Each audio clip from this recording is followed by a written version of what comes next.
Reforço Betel, a aprendizagem acontece com olhar de amor. E o Wilson Cell, assistência técnica e acessórios para celular, oferecem Jornal Mundial. Olá, boa noite. Boa noite. A criação de emprego nos Estados Unidos supera as previsões no mês de abril. No Vaticano, cardeais celebram uma missa na Basílica de São Pedro para o Papa Francisco, 5 dias antes de se reunirem para o conclave. O Chile desenvolve um arroz resistente, capaz de se adaptar às mudanças climáticas. Uma reviravolta no inquérito da fraude do INSS aponta que um agente da Polícia Federal facilitou o trânsito de suspeitos. O Mercosul priorizará negociações com países comercialmente relevantes no segundo semestre deste ano. A queda de um avião ultraleve no sertão da Paraíba mata o piloto e deixa uma jovem ferida. Irmãs que atuavam como criadoras de conteúdo são mortas a tiros em Fortaleza. E como será a apresentação da estrela americana Lady Gaga no Rio de Janeiro hoje à noite? Agora no Jornal Mundial.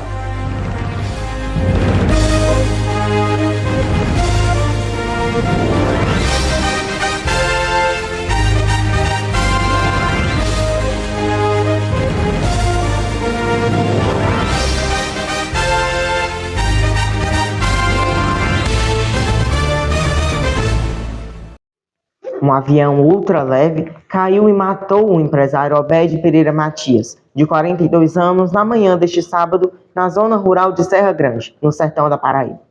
Ele pilotava a aeronave e seguia com destino ao próprio município de Serra Grande, onde participaria de um evento com um aeroplano. O avião caiu em uma área de mata e a equipe do Corpo de Bombeiros foram acionados para atender à ocorrência. Imagens registradas no local mostram os destroços ultraleve espalhados entre a vegetação. Obed era dono de uma empresa de internet da cidade de Piancó, de onde partiu com a aeronave ultraleve e morreu no local do acidente. Uma segunda vítima, uma jovem de 28 anos, também estava na aeronave, foi socorrida com múltiplas fraturas e encaminhada ao Hospital Regional de Itaporanga. Uma equipe de perícia da Polícia Civil de Patos está em deslocamento para o local do acidente, onde será realizada a análise da cena e a coleta de informações para a apuração das causas da queda. Um homem morreu após o caminhão que ele dirigia perder os freios e bater contra uma casa em Francisco Beltrão, no sudoeste do Paraná. O caso aconteceu no fim da tarde de sexta-feira e foi registrado por câmeras de monitoramento.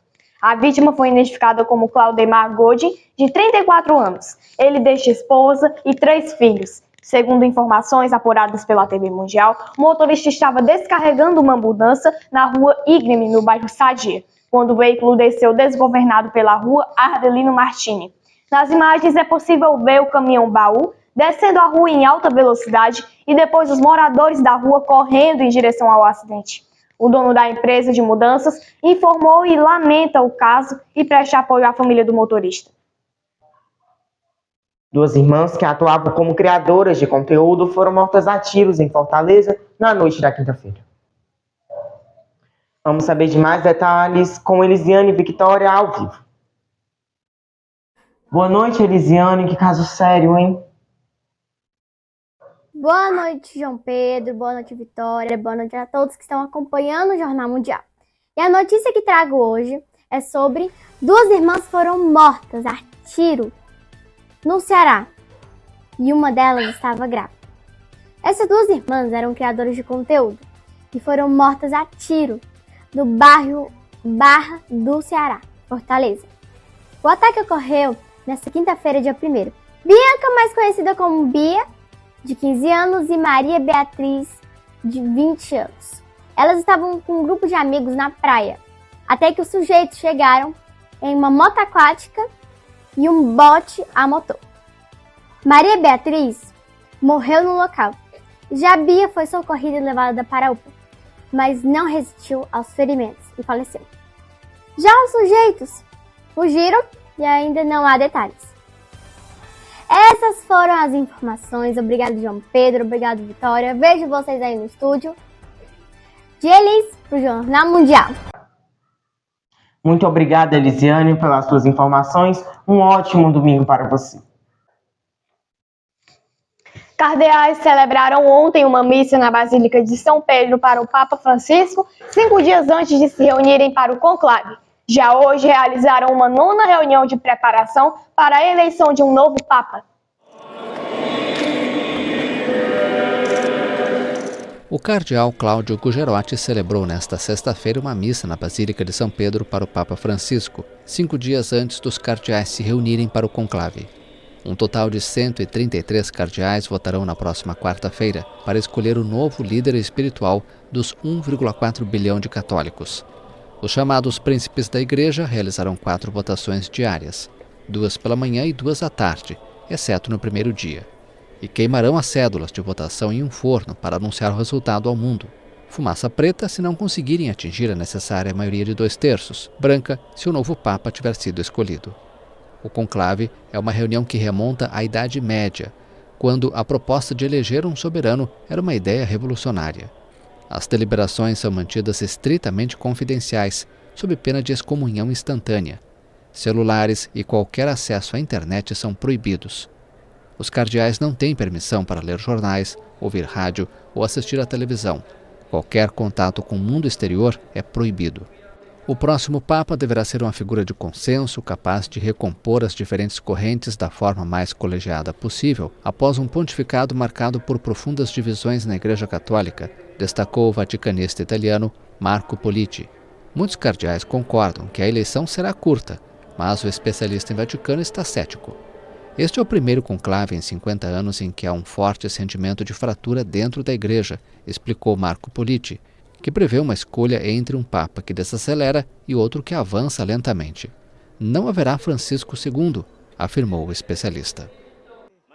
As conversações para encontrar um sucessor para o Papa Francisco continuam no Vaticano, onde os cardeais iniciaram neste sábado a nova rodada de congregações gerais. Essas reuniões a portas fechadas ocorrem antes do conclave, que vai começar na próxima quarta-feira. Vários cardeais chegaram a pé às 9 horas para a reunião realizada no Salão Paulo VI do Vaticano, onde cardeais eleitores e não eleitores debatem questões prioritárias da Igreja. Um total de 177 cardeais estavam presentes, incluindo 127 eleitores com menos de 80 anos, afirmou Matteo Bruni, diretor do Gabinete de Imprensa do Vaticano. Bruni disse que 2 congregações gerais ocorrerão na segunda-feira. Durante a sessão deste sábado, 26 cardeais tomaram a palavra para discutir temas diversos. Ao todo, 133 cardeais eleitores se trancarão na Capela Sistina em 7 de maio para um conclave do qual não sairão até que um Papa seja eleito por uma maioria de 2/3. Muitos preveem um conclave curto, mas a duração permanece uma incógnita. Veja daqui a pouco, o Chile desenvolveu um arroz resistente, capaz de se adaptar às mudanças climáticas. E como será a apresentação da estrela americana Lady Gaga no Rio hoje à noite?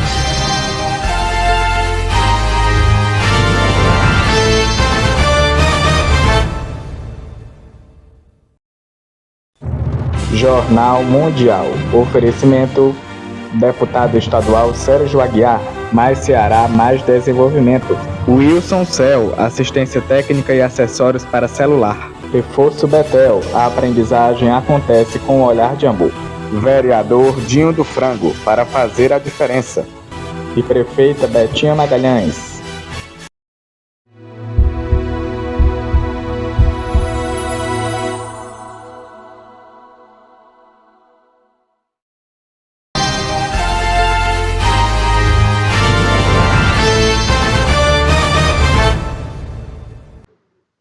Os ministros das Relações Exteriores do Mercosul decidiram nesta sexta-feira, em Buenos Aires, promover negociações com países que sejam comercialmente relevantes, como parte de uma estratégia de abertura que busca fortalecer a inserção internacional do bloco.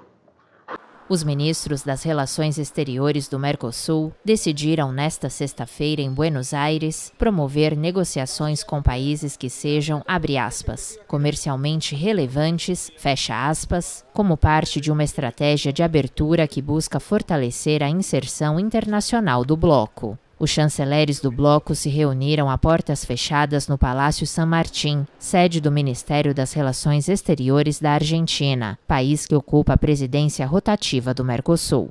Os participantes concordaram sobre a necessidade de aprofundar a integração regional, acelerar a eliminação das restrições comerciais e avançar em uma maior coordenação física e digital entre os países membros, de acordo com um comunicado conjunto. Hora de sabermos da previsão do tempo com Marcelo Marques. Boa noite, Marcelo. Como será o domingão?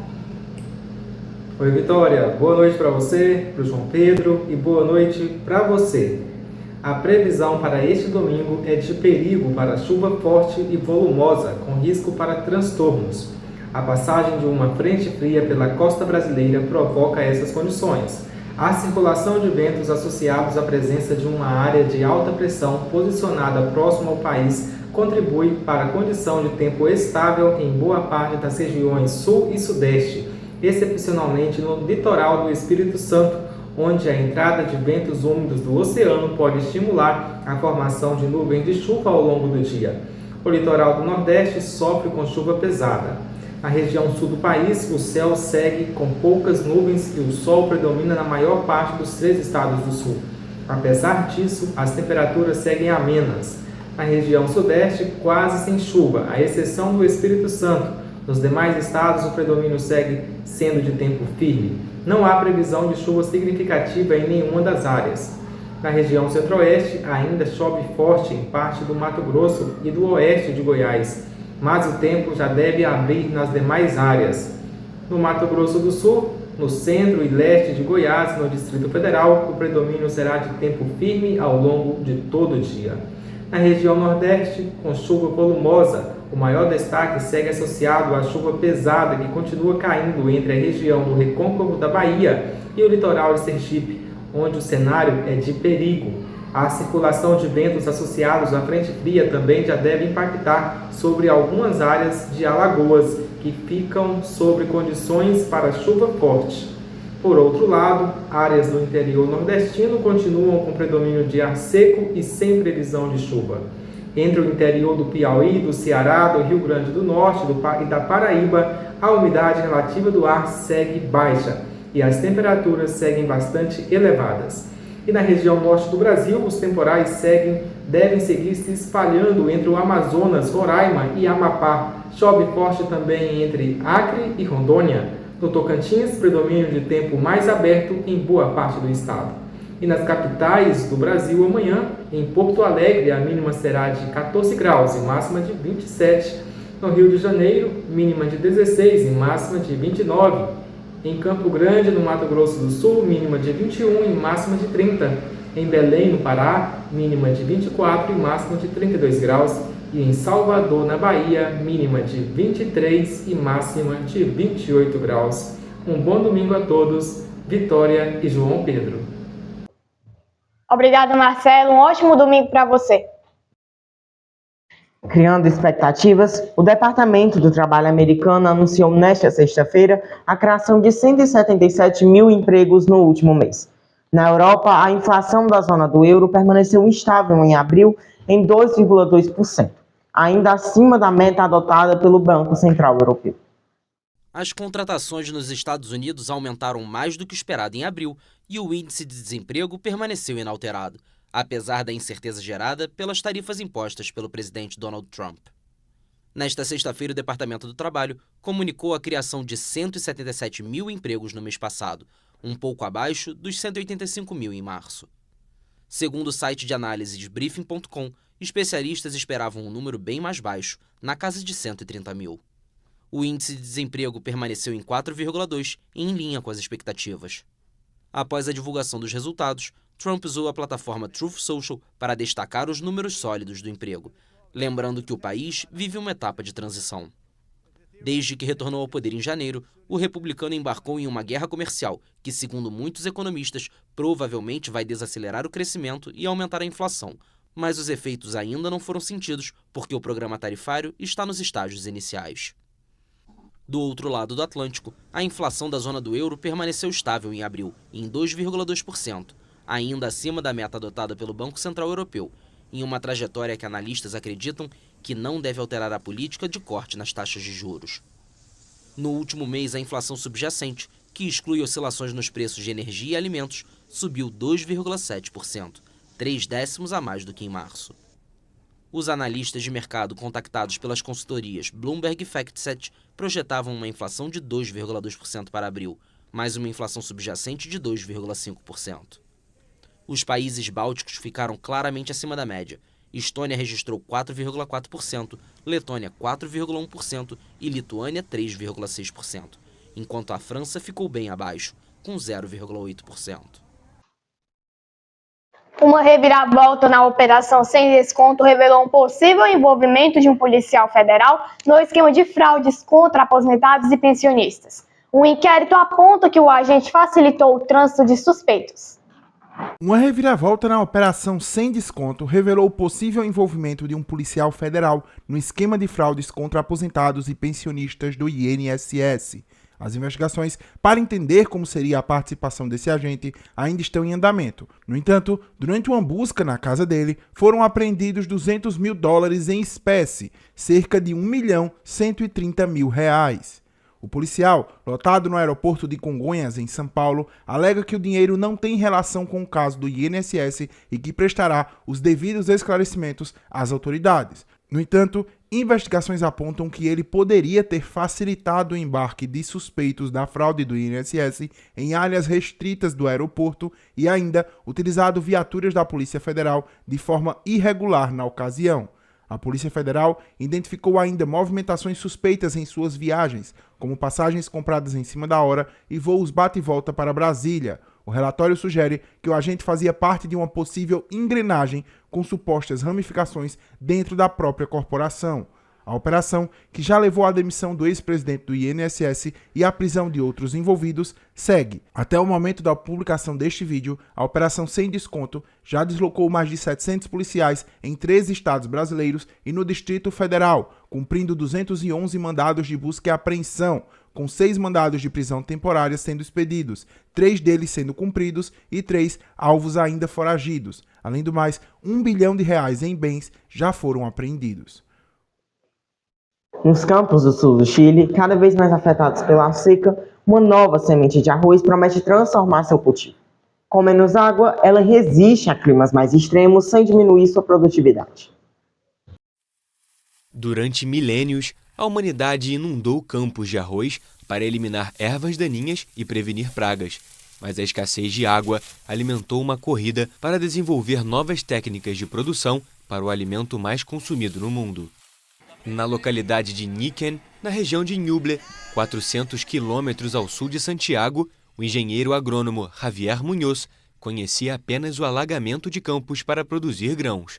Mas graças às pesquisas científicas realizadas em suas terras, ele conseguiu reduzir o consumo de água pela metade e manter uma produção similar. O cultivo de arroz sempre foi inundado. Basicamente, a risicultura sempre foi inundada. Basicamente, os antigos agricultores estavam acostumados a inundações, seja por vários motivos, como controle de ervas daninhas ou temperatura, ou talvez por conveniência. Conseguir uma mudança tão radical como essa, que é converter o arroz em terras irrigadas, é basicamente um evento histórico para o futuro. Basicamente, um hecho histórico hacia o futuro. A técnica foi desenvolvida pela cientista chilena Carla Cordeiro, do Instituto Nacional de Pesquisa Agrícola, que criou uma nova variedade de arroz, chamada Jasper. A espécie é um cruzamento entre uma semente chilena e uma russa, que é mais adaptada a climas extremos. Plantada em fileiras espaçadas por cerca de 30 centímetros, a variedade usa apenas metade dos 2.500 litros necessários para produzir 1 quilo deste alimento e pode resistir melhor a tempestades, inundações e ondas de calor. Cada semente gera cerca de 30 mudas, quase 10 vezes mais do que em um campo de arroz convencional. Os agricultores estão cada vez menos disponíveis em água, e o mesmo está acontecendo em todo o mundo. Muitas das áreas onde se produz grande parte do arroz consumido hoje estão sofrendo com a seca. E a maneira de produzir o arroz do futuro terá que ser por esse meio, porque também é a única maneira de descontaminar e ajudar a mitigar as emissões de metano tão prevalentes quando se trata de mudanças climáticas. Após quase 20 anos de experimentos em laboratório e em campos controlados, o Jasper será lançado em alguns meses e a técnica também será testada no Brasil, Equador e Uruguai. O Rio de Janeiro está em festa à espera do show da estrela americana Lady Gaga na praia de Copacabana esta noite. E nós vamos conversar ao vivo agora com Caio Teles, que traz os detalhes da preparação para este grande evento. Boa noite, Caio. O que você nos traz? Boa noite, Vitória. Para você, boa noite para você, para o João, para todo mundo que nos acompanha. O show vai já começar e a animação tá grande das pessoas de Lady Gaga no Festival Americano Coachella e no estádio Forro Sul, no México, deram pistas de como deve ser a apresentação da cantora daqui a pouco na praia de Copacabana. No evento californiano e na etapa mexicana, a apresentação teve pouco menos do que 2 horas de duração, priorizando os discos Mayan, Tiffany, Boat Ride. Até agora, os álbuns Art Top, Joanne e Chromatica ficaram de fora. Pablo Vittar está no Rio de Janeiro e participou de um remix de Funchone, da cantora Lady Gaga. Então não seria uma surpresa tão grande ver esse dueto ao vivo entre elas duas. Lady Gaga volta ao Brasil em um momento de renascimento de sua carreira pop. O show deve seguir o tema A Arte do Caos Pessoal. É uma apresentação dividida em 5 atos, com direito a trocas de roupa e um cenário que lembra uma peça de teatro. Não por acaso, a cantora chamou este show de uma ópera gótica. O show de Lady Gaga será o maior da carreira da cantora, segundo a Prefeitura do Rio de Janeiro. São esperadas cerca de 1,6 milhões de pessoas na praia. A apresentação marca o 2º ano seguido em que a Prefeitura do Rio de Janeiro promove um show gratuito na praia de Copacabana de artistas mundialmente conhecidos. Isso foi depois do bem-sucedido show de Madonna. Segundo o prefeito do Rio, Eduardo Paes, a ideia é transformar a proposta em um projeto anual celebrado no mês de maio. Desta vez, Lady Gaga traz a turnê do disco Mayan para o Rio de Janeiro. Esta deve ser a única apresentação da cantora no Brasil nesse ano de 2025. A programação é a seguinte: foi primeiro o primeiro DJ a 17h30, até às 19h30, o segundo DJ às 19h30, às 21h45, a estrela Lady Gaga a partir das 9h45 até meia-noite e 15, e o terceiro DJ será às meia-noite e 15. A apresentação deve ser parecida com a do Coachella, feita em abril. O show pode ter até 2 horas e meia de duração. O palco tem 1.260 metros quadrados.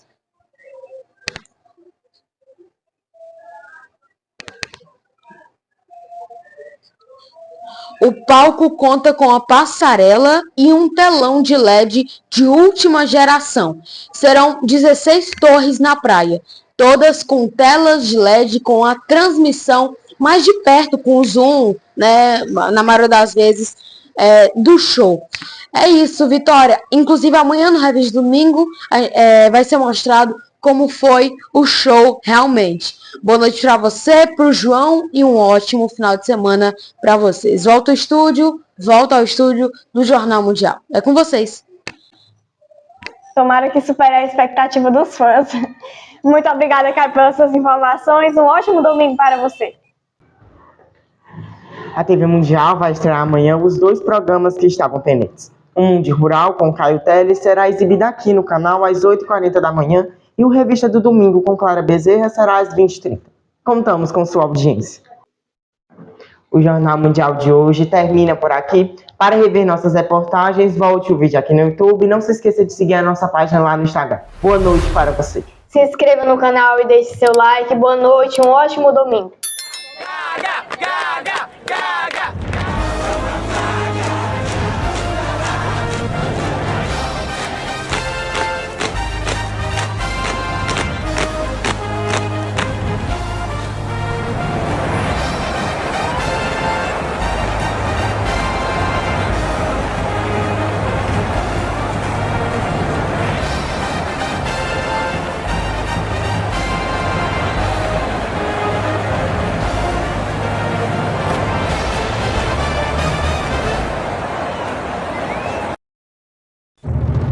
Jornal Mundial é patrocinado por Prefeita Betinha Magalhães, Deputado Estadual Sérgio Aguiar, Mais Ceará, Mais Desenvolvimento, Vereador Dinho do Frango, para fazer a diferença.